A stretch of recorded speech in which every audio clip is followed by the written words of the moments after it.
Good morning, guys. Professor Griggs here again. Well, another day of school was canceled, which means that there's another makeup presentation.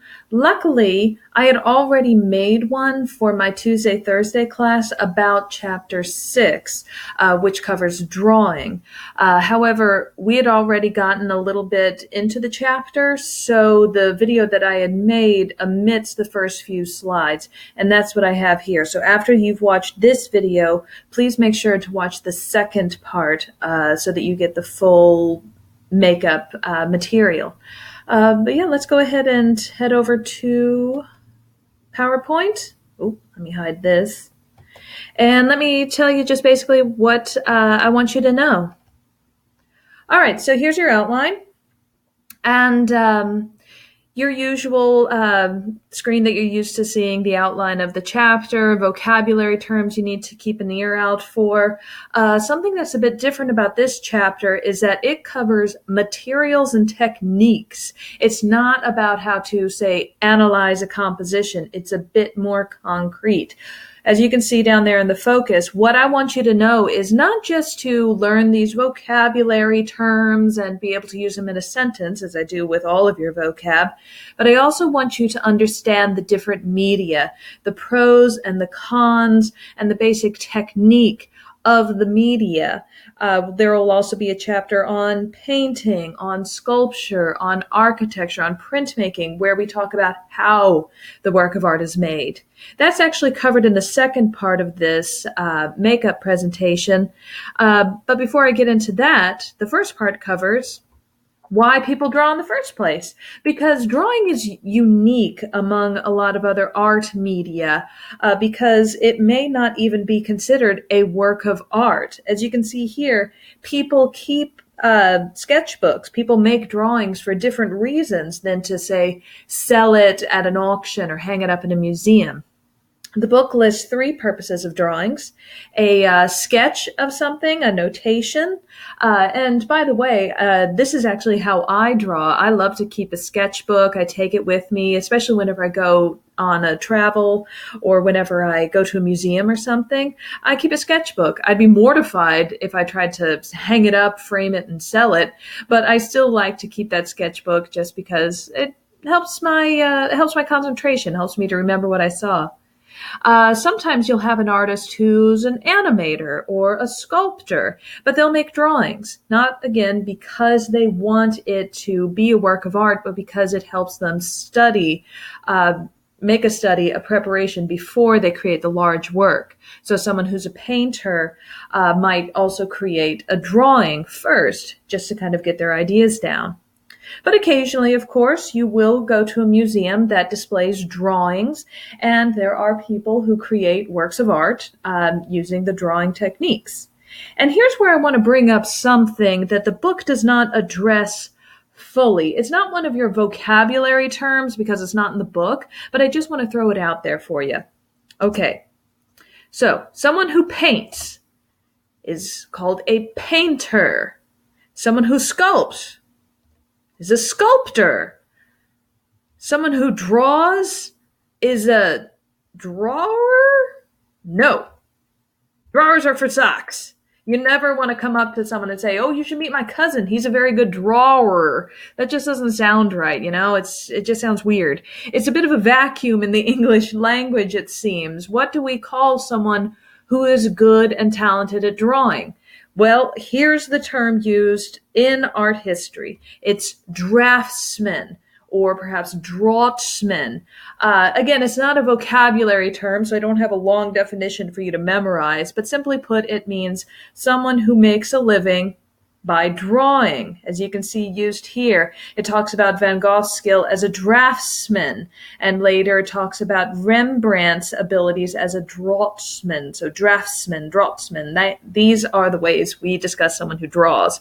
It's not that Van Gogh was a really good drawer. He was a draftsman, or draftsman, if you will. Or I guess you could say draftsperson if you want to be PC. Anyway, there you go. Just put that in your pocket and impress me if you want to use it in a sentence or in your essay or something, or maybe on your test. Wink. All right, so these are just 3 works of art that illustrate those purposes of drawing. You may recognize the name Guillermo Del Toro. He is a director, he's a filmmaker, and these are some sketches for his film Pan's Labyrinth. And I actually saw a feature on the Pan's Labyrinth DVD where he flips through his sketchbook and talks about how he came up with these creatures that he's so famous for in his films. And he even said in the presentation that he hates his drawings. He says he thinks I suck at them. But that's not the point, because it helps him take what's in his head and visualize it. And then these, of course, are taken off to one of his production studios to actually make the creatures. You may recognize this artist as well. This is by Michelangelo. You may even recognize this figure.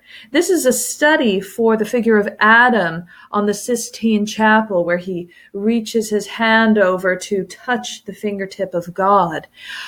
This is a work of art that's a beautiful drawing, but it falls into that second function. It's a prep work. It's a study for another work of art in another medium. In this case, this is a study for a fresco. But again, sometimes artists do create drawings. That is their preferred medium, or it is a medium that's intended to create a work of art. And here are two drawings by, well, Vincent van Gogh, as I talked about earlier. As you can see, these two drawings were done 2 years apart. One when he was first starting to pursue art, and then one a few years later after he had had a bit more practice and a bit more education in drawing as well. And obviously he's improved considerably. The proportions of the first drawing are rather inaccurate, especially in the face. It's hard to tell where his elbow and his wrist are. I feel like he wasn't very confident in his shading down here. And it just doesn't, it feels very flat and sort of overworked. Whereas this one is beautifully drawn. There's a lot of emotion in it. It's a very, very skilled piece. And yeah, as you saw in that quote that I posted earlier, much is talked about Van Gogh's skill as a painter, but also his skills as a draftsman.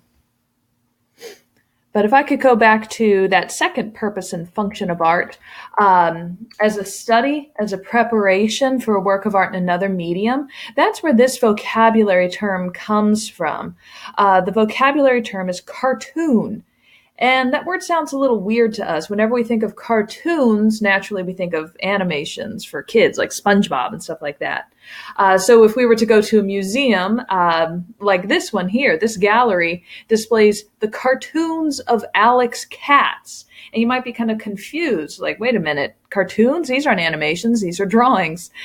The word cartoon comes from an Italian word, cartone, which means a large piece of paper. These are all drawings done on paper, and they were used as a transfer for his paintings. So as you can see, a cartoon is a drawing made for another work of art, made as a guide, but importantly, a full-size drawing. So imagine, here, I'm going to go back to the camera because I talk with my hands a bit. Oh, there we go. Imagine that you were to create a mural and you might do a quick drawing on a sketchbook or something, but whenever it came time to actually transfer that over to a large work of art, you would create a large drawing on paper and then make a larger drawing and you can transfer that over. If I go back to Alex Katz, what he did was punch holes along the outlines and then dust it with red powder to make a sort of a chalk dotted line for him to follow. If you've ever carved a pumpkin and like you put that transfer over and you poke it with the little holes, then you take the paper off and throw it away, that paper that you used is a cartoon. It was used as a guide for your work of art, and it is the size and shape of the actual design. And actually, I'm sitting here in my living room and I just realized up here above my couch is a work of art that I made. It's pretty big. It's 4 feet by 6 feet. I don't know if you can tell what it's made of. It's actually made out of toilet paper tubes. It's a recreation of The Starry Night by Vincent van Gogh because I'm a dork and I love his art.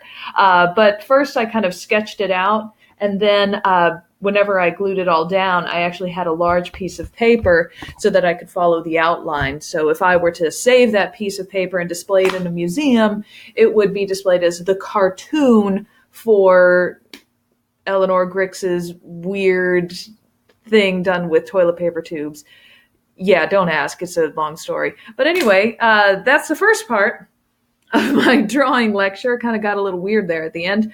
Now I want you to watch the second part. I've posted the link down in the description, down in the annotations. So make sure you watch both part 1 and part 2 in order to get, I guess, the full knowledge that'll be on your first test. All right. Thank you.